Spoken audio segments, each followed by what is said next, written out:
মা ও বোনেরা, আজকে আমরা এখানে সমবেত হয়েছি এই রাজ্যের মানুষ সপ্তমবারের মতন রাজ্যে বামফ্রন্ট সরকার প্রতিষ্ঠিত করেছে। এই সমাবেশের শুরুতে আমি স্মরণ করছি কমরেড অনিল বিশ্বাস, তার স্মৃতির উদ্দেশ্যে আমার শ্রদ্ধা এবং ভালোবাসা। আমি স্মরণ করছি এই রাজ্যে বামফ্রন্টকে রক্ষা করতে গিয়ে, এগিয়ে নিয়ে যেতে গিয়ে যে সমস্ত নেতা এবং কর্মী প্রাণ দিয়েছেন তাদের স্মৃতির উদ্দেশ্যেও জানাচ্ছি আমার শ্রদ্ধা। এই সমাবেশ থেকে আমি আপনাদের সকলকে আন্তরিকভাবে আমার শুভেচ্ছা এবং অভিনন্দন জানাচ্ছি, যারা এই বামফ্রন্টকে সপ্তমবার জয়যুক্ত করেছে। আমি অভিনন্দন জানাচ্ছি যারা আজকে এই সভায় উপস্থিত হতে পারেননি, সেই হাজার হাজার মানুষ মাঠে ময়দানে, কলে কারখানায়, শিক্ষায়তনে যারা এগিয়ে এসেছিলেন, এগিয়ে এসে এই বিরাট জয়কে নিশ্চিত করেছেন, সেই সমস্ত মানুষকে আমি অভিনন্দন জানাচ্ছি।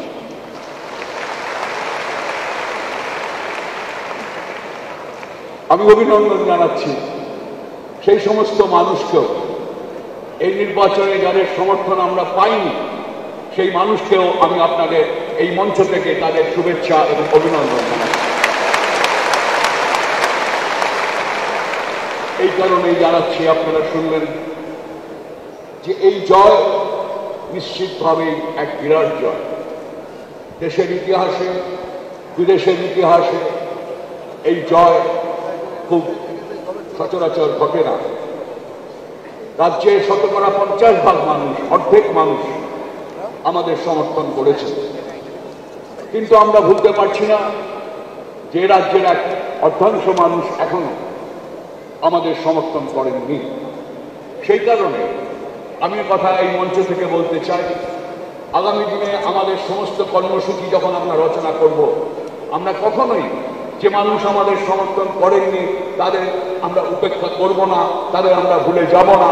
আমরা সেই মানুষের জন্য আমাদের কাজ করতে হবে, বিশেষ করে কাজ করতে হবে যে গরিব মানুষ, শ্রমিক, কৃষক, শ্রমজীবী মানুষ, যাদের জন্যই আমরা রাজনীতি করি, যাদের নিয়ে আমাদের রাজনীতি, সেই মানুষের যে মানুষ এখনো আমাদের বামপন্থীদের শিবিরে সমবেত হননি, সেই মানুষদের জন্য বিশেষভাবে নজর রেখে আমাদের কাজ করে যেতে হবে। আমাদের সরকারের সমস্ত কাজকর্মের কেন্দ্রবিন্দু হচ্ছে এই রাজ্যে সব নিশ্চিতভাবে আমরা এগিয়েছি, কোনো সন্দেহ নেই।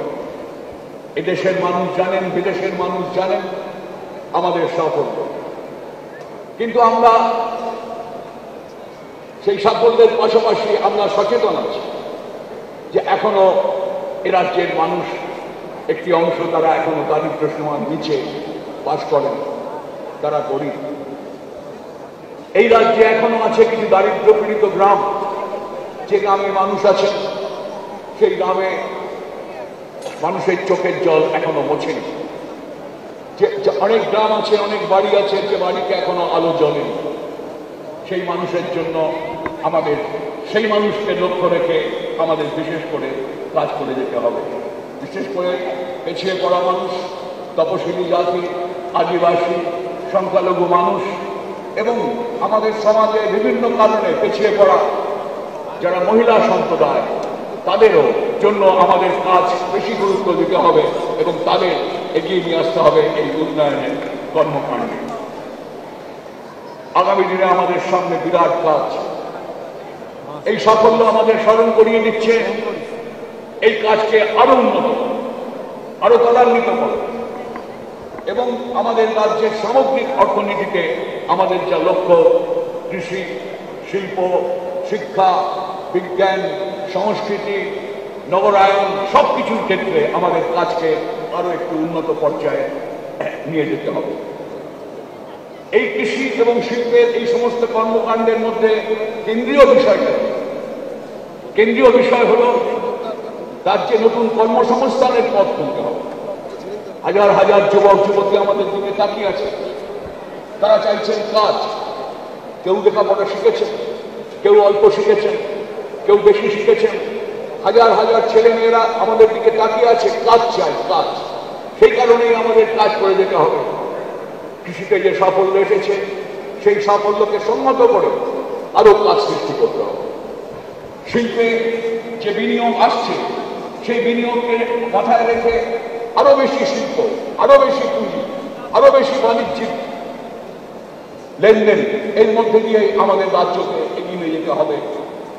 এবং সেই লক্ষ্য সামনে রেখে আমাদের সতর্ক থাকতে হবে যে আমাদের রাজ্যে এই অগ্রগতির মধ্যে আমি একটা ভারসাম্য থাকে। ভারসাম্য বলতে আমি বুঝছি এইটাই, যে সাফল্য এসছে কৃষিতে তাতে যেন আমরা পিছু না হই। যে সাফল্য এসছে আমাদের খাদ্যে স্বয়ংসম্পূর্ণতায়, আমাদের রাজ্যের মানুষের ভাগ আমরা এখন নিজেরাই তৈরি করতে পারি, যেন তার থেকে আমরা পিছিয়ে না পড়ি। আমাদের রাজ্যে সেই অবস্থা বজায় রেখে, কৃষির সাফল্যকে বজায় রেখে আমাদের শিল্পে এগোতে হবে। এবং শিল্প ছাড়া আমরা এই বেকার সমস্যার সমাধান করতে পারবো না। সেই কারণেই আমাদের জমি, কৃষি এবং শিল্পায়নের মধ্যে একটা ভারসাম্য রাখতে হবে। সেই ভারসাম্য রেখেই আমাদের সরকারকে এগোতে হবে। আগামী দিনের সরকারের আমরা আপ্রাণ চেষ্টা করব এই সরকার, তার প্রশাসন, আমাদের কর্মসংস্কৃতি যেন আদৌ উন্নত পর্যায়ে চায়।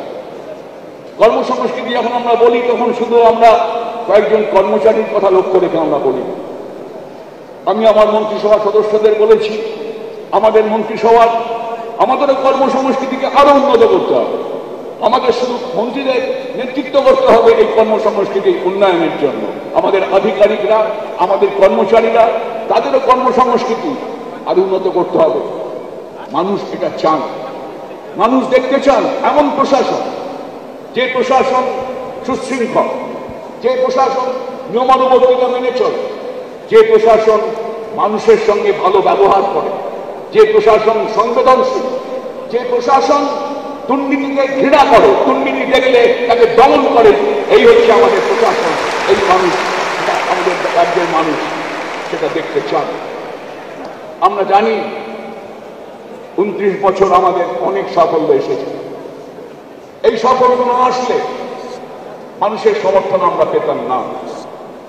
অনেক সময় যখন আমি বাইরের রাজ্যে যাই বা বিদেশে যাই, অনেক সাংবাদিক অনেকে প্রশ্ন করেন, কি করে এটা পশ্চিমবাংলায় সম্ভব হল?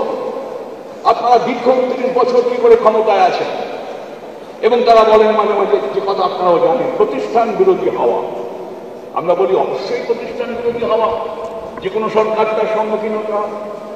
কিন্তু আমাদের রাজ্যের বৈশিষ্ট্য হচ্ছে নির্বাচনের দিন আসুন আমাদের রাজ্যে, চলুন আমাদের গ্রামে, দেখুন শ্রমজীবী মানুষকে। নির্বাচন দেখবেন একটা উৎসবের মতন।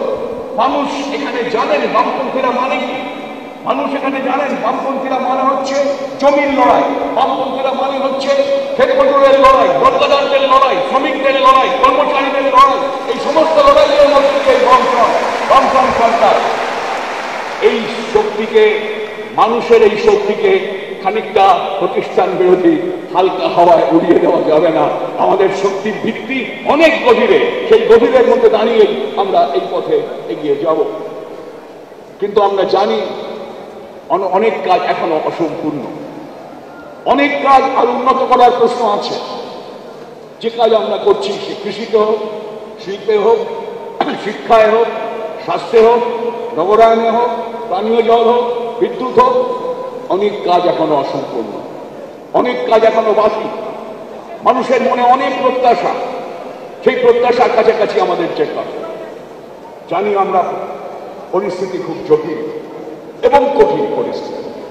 আপনারা শুনলেন আমাদের সর্বভারতীয় সম্পাদক প্রকাশ কারাতের মুখে, সারা পৃথিবীতে একটা প্রতিকূল স্রোত বইছে। সাম্রাজ্যবাদের বিরুদ্ধে সারা দুনিয়া জুড়ে প্রগতিশীল শক্তিকে লড়াই করতে হচ্ছে একটা প্রতিকূল স্রোতের মধ্যে। সারা দুনিয়াতে আমেরিকা চাইছে শেষ কথা বলতে।